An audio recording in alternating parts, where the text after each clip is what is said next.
बहादुर शाह जफर ने 1837 में लड़खड़ाती हुई मुगलिया सल्तनत की बागडोर संभाली, क्योंकि east India company Aahista Aahista पूरे हिंदुस्तान पर काबिज हो चुकी थी। नतीजा, बहादुर शाह जफर की हुकूमत लाल किले तक ही महदूद होकर रह गई थी। 11 मई 1857 को बहादुर शाह जफर ने पहली जंग आज़ादी में शिरकत और उसकी रहनुमाई का ऐलान कर दिया, लेकिन सिर्फ 4 माह के बाद ही 21 सितंबर 1857 को अंग्रेजी सरकार ने उन्हें गिरफ्तार कर उन पर हुकूमत के खिलाफ बगावत का मुकदमा चलाया और मुल्क से जिला वतन कर रंगून भेज दिया गया। रुद्रांशु, जो तुम प्ले लिख रहे हो उसका सब्जेक्ट क्या है? वैसे मेरे कुछ पसंदीदा सब्जेक्ट्स हैं। अच्छा।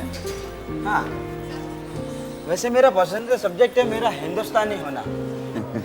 हिंदुस्तानी होना या हिंदुस्तान का शहरी होना? सच तो ये है कि हम अपने हिंदुस्तानी होने की कदर नहीं करते। ये एक ऐसा शर्फ है जिसे न जाने उनकी खातिर में ही नहीं लाते। दरअसल तुम इस सवाल का जवाब हासिल करना चाहते हो कि आखिर हिंदुस्तान है क्या? हैं?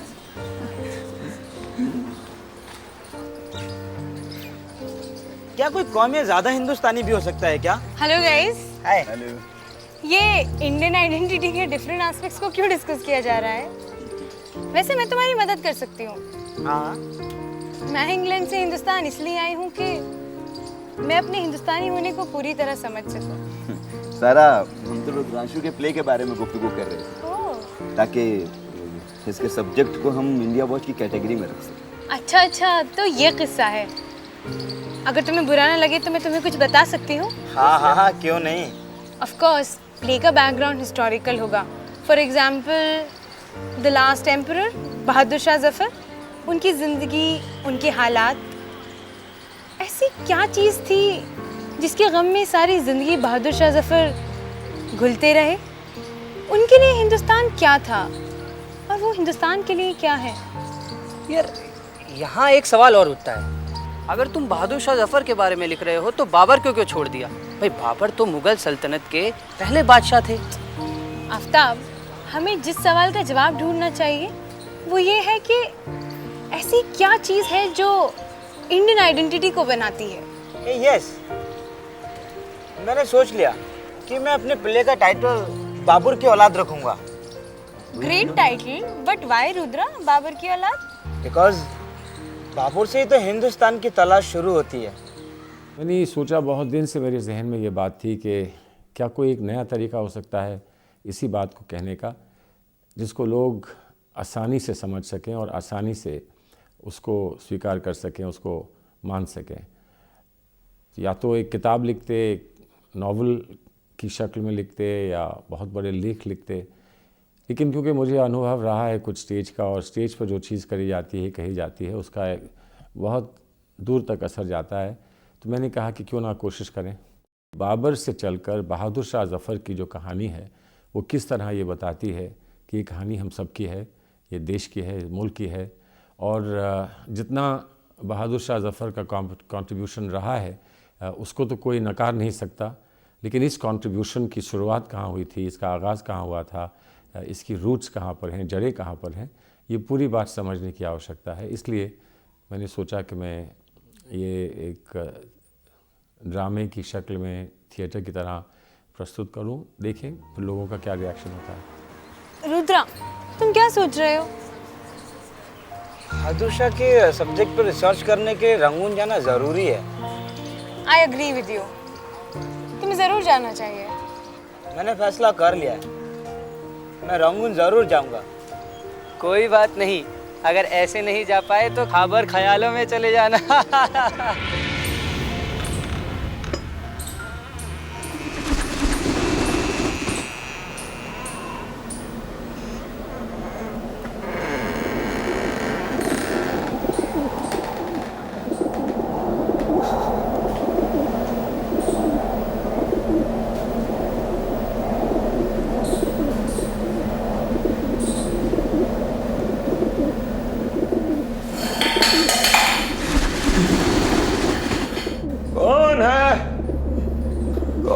जो मेरे सुकून को दरम बरम करने आया है? अभी सिपाही निगहबान कौन है?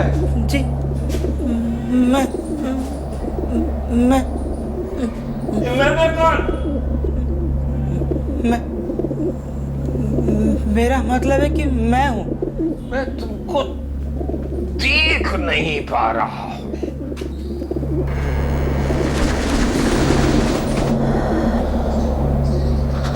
क्या गुस्ताखी है नौजवान? क्या हम इतने गए गुजरे हुए कि हमारे गुलाम अपने आदाब भूल चुके हैं? कौन हो तुम? शहंशाह आली शाह बहादुर शाह जफर। तुम्हारी जबान को क्या हो गया? जाओ और उन फिरंगियों से कहो कि बहादुर शाह जफर को आराम करना है। उन्होंने हर एक वो चीज हमसे छीन ली है जो हमारी कुव्वत कुदरत में थी। आखिर मैं अब तक पहुंचने में कामयाब हो ही गया। आपकी खिदमत में मैं आदाब बजा लाता हूँ। खामोश गुस्ताख! कौन हो तुम? डगलस लटकाओ! क्या हमारी सल्तनत पर डाका डालकर तुम्हारा जी नहीं भरा है? देखिए मैं डगलस नहीं हूँ और ना ही बैठकाप हूँ। मैं आपका दुश्मन भी नहीं हूँ। मैं तहकीक कर रहा हूँ और तारीख को समझने का कोशिश कर रहा हूँ। देखो, तुम तफ्तीश करते जाओ, मैं तो आराम करने जा रहा हूँ। इस नई तारीख की जुस्तजू करने वाले नन्हे मुअर्रिख मैं सब समझता हूँ, सब समझता हूँ। तुम्हें शहंशाह बाबर के बारे में जानकारी हासिल करनी है। इस गरीब में तुम्हें कोई दिलचस्पी नहीं। ये कैसे मुमकिन हो सकता है? मैं तो जहां पूरे मुगल दौर को समझना और उसे करीब से जानना चाहता हूँ। देख लो, देख लो। 1526 में बाबर हिंदुस्तान आया। वो पहला हुक्मरान था जिसने हिंदुस्तान को अपने वतन पर तरजीह दी। उसने पहली बार हुकूमत के बजाय मुल्क से मोहब्बत का जज्बा जगाया। मुगलिया सल्तनत का खात्मा 1857 की पहली जंग आज़ादी के साथ हुआ, लेकिन इस हुकूमत के खात्मे के साथ मुकम्मल आज़ादी हासिल करने के जुनून का आगाज यहीं से हुआ। इसलिए मुगलिया हुकूमत की कहानी मुमकिन हद तक हमारी जदीद हिंदुस्तानी शनाख्त के नज़रिए को समझने में बहुत मदद करती है। और ये दास्तान बाबर से शुरू होती है। जहां बना मैं समझ नहीं पा रहा हूँ कि अगर मैं आपसे बात कर सकता हूँ तो बादशाह बाबर से गुफ्तगू करने में गुफ्तगू? हाँ, उनसे गुफ्तगू करने में तारीख कैसा कामचोर हो जाएगा? बरखुदार, उन्हें बादशाह बाबर नहीं शहंशाह बाबर कहिए। तुम्हारी ये जबान और तुम्हारे ये सवालात मुझे परेशान कर रहे हैं। कम से कम गुफ्तगू कहना और करना तो सीखो, वरना मैं वापस चला जाऊंगा। नहीं, आई एम सॉरी। मैं वादा करता हूँ अब ऐसा नहीं होगा। मगर मैं समझ नहीं पा रहा ये कैसा अनोखा और हैरतनाक वाकया मेरे साथ हो रहा है। खुदाए बुजुर्गो बरतर अजीम, कम से कम कोई तो है इस भरी दुनिया में जो आज भी एक मुगल बादशाह के अहकाम की तामील करता है।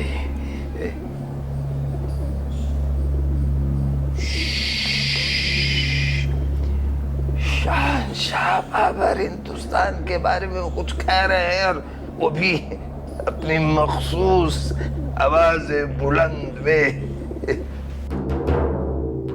हिंदुस्तान में कई चीजें ऐसी हैं जो देखने के काबिल हैं, मगर यहाँ के लोग खूबसूरत हैं।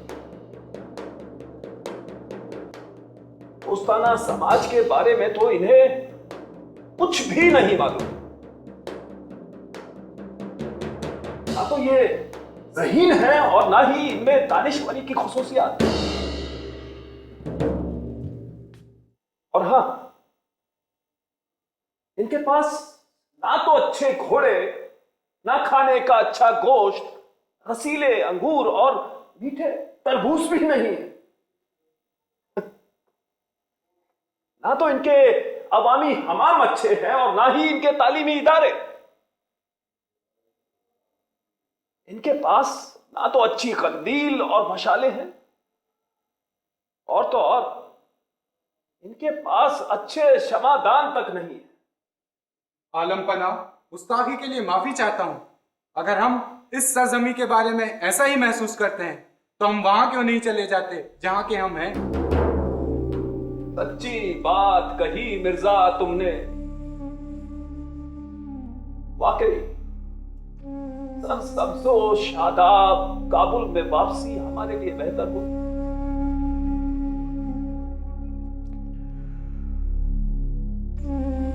हमने अगर ऐसा किया तो हमारी मुहिम अधूरी रह जाएगी। आलम पना, आपकी फतुहात का सिलसिला तो दरियाए अमूर से लेके दरियाए गंगा तक फैला हुआ है।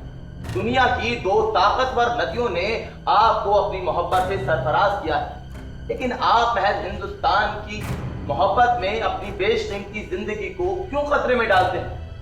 मैं आपके खादिमों की तायद करता हूं जो आपके काबुल वापसी के ख्वान। लेकिन दोस्तों, हिंदुस्तान एक बड़ा मुल्क है। यहाँ सोने चांदी के खजाने हैं। ऐसे खजाने हमने से पहले किसी की नजर से गुजरे हैं। हमें पूरी उम्मीद है कि हिंदुस्तान हमारी फतुहात के ताज का एक शानदार और अनमोल हीरा साबित होगा। इस सरजमीन ने हमें मेहमान नवाज पनाहगाहें पेश की हैं। क्या तुम्हें ताशकंद के ज़हीरुद्दीन बाबर की कुर्बतें और सोहबतें याद नहीं? आलम पना, खुदा नेक लोगों को मुश्किल से मुश्किल आजमाइश से गुजारता है। बेशक खुदा बुजुर्ग व अजीम है, लेकिन यह मत भूलो कि हमें दुनिया भर पर बरतरी हासिल हो सकती है जब हमारे पास खाती ख्वाह जराए और वसाइल मौजूद हो, और जब हम मुख्तलिफ मुल्कों के फरमारवाओं की खुदमुख्तारी अपनी महकूमी में बदल दें। हम शहंशाह हिंदुस्तान हैं और जिसे भी जो कुछ कहना है इस वक्त कह सकता है। आज के बाद कोई दोस्त या सिपाही वापसी के बारे में नहीं सोचेगा। आज के बाद हमारा माजी किताबों में दफन हो जाएगा और हिंदुस्तान हमारे आने वाले कल का आईना होगा। ये बाबर के ख्यालात हैं। बाबर जो मुगल सल्तनत का बानी था, उनमें और हम में एक तवील ज़मानी फासला है, लेकिन हम सब इसी सियासी तहजीब के वारिस हैं। हिंदुस्तान की मुश्तरका तहजीब पर आज भी इस दौर के असरात वाज़े तौर पर देखे जा सकते हैं। बाबर बादशाह नहीं, शाहनशाह कहलाए।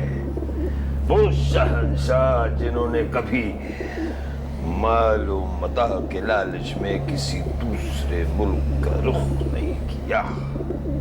अब इनके वारिस हिंदुस्तानी कैसे हो गए? क्योंकि वो हिंदुस्तान में कभी अंग्रेजों के पेशरो नहीं बने। वो अंग्रेज या सिर्फ हुकूमत करने और बर्बादी फैलाने आए थे। शहंशाह बाबर ने हिंदुस्तान में रहने का फैसला किया और यही हुक्म उन्होंने अपने तमाम दरबारियों और सिपाहियों को भी दिया कि वो यहीं हिंदुस्तान में अपना क़याम करें। बाबर ने हिंदुस्तान में सुकूनत इख्तियार करने का फैसला कर तो लिया, लेकिन उन्हें अपने वतन की याद बहुत सताने लगी। इसलिए यहीं से वतन का शौर्य एहसास भी पैदा होने लगा। बाबर ने हिंदुस्तान में रहने का फैसला किया तो साथ साथ हिंदुस्तानी तहजीब और समाज को भी अपनाने की कामयाब कोशिश की। हम जानते हैं कि हिंदुस्तान का इल्म नुजूम पूरी दुनिया में फैसल का दर्जा रखता है। बाबर ने भी किसी अहम काम को करने से पहले इल्म नुजूम का सहारा लेना शुरू किया। यहाँ तक कि जंग पर जाने से पहले भी नुजूमी से मशवरा करते थे। मेरे अजीज नुजूमी, ऐसा लगता है कि तुम्हें हमारी बातें मना ना सकती। क्या बना? मेरे ख्याल से अभी आपका घूमने चलना ही बेहतर। अभी सितारे आपके हक में नहीं। सितारे मेरे हक में नहीं। वक्त जंग करना मुनासिब ना होगा। अभी जंग करना मुनासिब ना होगा।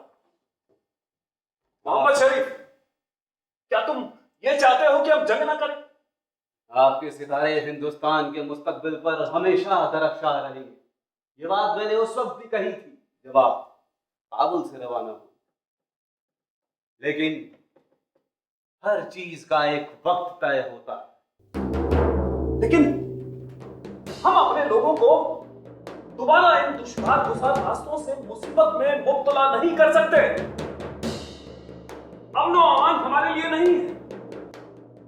अभी तो हमारे सफर का आगाज ही हुआ है। हमारे सामने जद्दोजहद का रास्ता दूर तक फैला हुआ है। अब जैसी आपकी मर्जी जहां बना।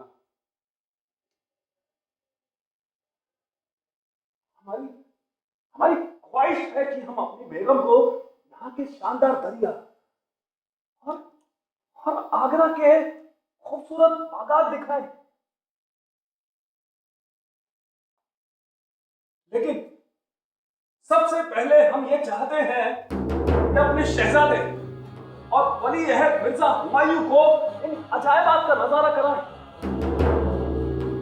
आओ आओ मेरे हफ्ते जिगर, आओ और हिंदुस्तान को अपने मजबूत बाजुओं में संभालो कि यही तुम्हारा घर होगा, अब यही तुम्हारा अकेला होगा। आइंदा सदियों तक हिंदुस्तान के शहंशाह तैमूर आजम का नाम रोशन करते रहे। बाबा हुजूर, खुदा आपको सैकड़ों बरसों सलामत रखे। अभी तो हमें और कई सरजमीनें फतेह करनी है। मेवाड़ के राणा सांगा आज भी राजपूत सल्तनत के ख्वाब देख रहे हैं। बंगाल और यहां तक के गुजरात में भी अफगान दिन ब दिन ताकतवर होते जा रहे हैं। और फिर सरजमी दत्तन भी तो है। आपका फैज रजा साया हमेशा हमारे सर पर कायम रहे। लेकिन मुझसे एक वादा करो कि मेरी बाकियात को काबुल ले जाओगे। हिंदुस्तान अब तक हम पर मेहरबान रहा है और उम्मीद करता हूं कि मेरी मौत के बाद भी ये अपनी मेहरबानी बरकरार रखेगा। तुम्हें अपना ताल्लुक हिंदुस्तान के साथ मोहब्बत के साथ कायम करना होगा, क्योंकि अब तुम हमेशा हिंदुस्तान के हो और हिंदुस्तान तुम्हारा है। जहां बना वो फरगना हो या काबुल, सरहिंद हो या हिंदुस्तान, मुसाफिर जहां जहां जाता है वही जगह उसके लिए जन्नत बन जाती है। आप ही की तरह मेरी पैदाइश भी काबुल में ही हुई थी, मगर आपने मेहरबानी और फैयाजी के साथ मेरे कंधों पे जो जिम्मेदारियां दी हैं उनकी वजह से मेरी निगाह हमेशा मुस्तकबिल पर रहेगी। मैं गुजरे हुए वक्त पर ध्यान नहीं देता। मैं अपने वजूद को आखिर तक इस सरजमी का जड़ समझना चाहता हूं। आओ आओ और मेरे साथ खड़े हो ताकि हमारे सिपाही अपने वली अहद की शान शौकत और अपने मुस्तकबिल के शहंशाह को देख सकें। मेरे जाबाज सिपाहियों और दरबारियों, जो भी इस दावत जिंदगी में शामिल होना चाहे उसका इस्तकबाल है। बरखुरदार तारीख कभी थमती नहीं है, लेकिन हम में से अक्सर लोग सिर्फ चंद मुजाहरे का मुशाहदा कर पाते हैं। वो लोग चाहते हैं कि अपने अग्ज़ करदा नताइज के सबूत के लिए बाक़ियात को अज़-सर नौ तरतीब दिए जाए, लेकिन ये मुमकिन नहीं है, ये मुमकिन नहीं है, क्योंकि जिंदगी हमेशा मंतकी रग़बत या तसलसल से आगे नहीं बढ़ती। अगर ऐसा होता तो किसी को एक शहंशाह या रहनुमा की क्या जरूरत महसूस होती। हकीकत खाह कितनी ही मुबहम क्यों न हो, इसके ज्यादा से ज्यादा गोशों तक रसाई की जुस्तजू की जानी चाहिए, चाहे इसके लिए हमें कितने ही खाक क्यों न छाननी पड़े, नताइज को कितने ही बार क्यों न मुस्तरद करना पड़े। तारीख नवीसी के लिए हक़ाइक़ की तलाश का अमल ठीक उसी तरह है जिस तरह प्यास की परतें उतारी जाती हैं। तुम लोग खुदाए बुजुर्ग को बरतर के गिने चुने जाबाजों में से एक हो। अजमत ही तुम्हारी मंजिल है, हुमायूं ही हमारी जिंदगी। यही तैमूरी परचम बुलंद करेगा और मुझे पूरी उम्मीद है कि तुम इसकी सरपरस्ती में महफूज रहोगे। खुदा तुम सब पर अपनी मेहरबानियों की बारिश करे। मेरे वालिद मोहतरम शहंशाह अली मकाम, मैं आपको इस बात का यकीन दिलाता हूं कि आपको अफसोस नहीं होगा कि आपने मिर्जा हुमायूं जैसे गैर मुस्तहिक शख्स पर इस कदर मेहरबानियां की। हम सीकरी ही क्या उसके आगे के इलाकों को भी अपनी हुकूमत का हिस्सा बनाएंगे। मेरे शहजादे, कोई इलाका किसी शहंशाह की जागीर नहीं, बल्कि उस ज़ाते अजीम की सरपरस्ती में है जो कि इस कायनात का तन्हा मालिक है। मैं दुआ करता हूं उस ज़ाते अजीम से तुम्हारी यानी शहजादा हिंदुस्तान की वो हिफाजत करे। आमीन।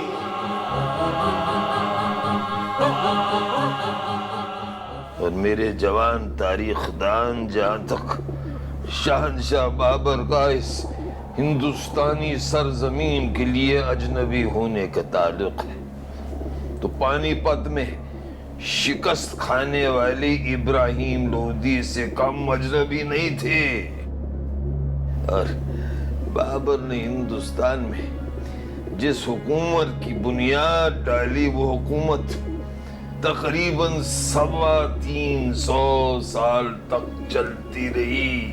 और इस तवील उम्र के पीछे एक बहुत बड़ी वजह है, हिंदुस्तान से मोहब्बत और एक सच्चे हिंदुस्तान की तलाश। सही फरमाया आपने। चापना, आपने बिल्कुल सही फरमाया। चापना, रुद्रांशु, रुद्रांशु।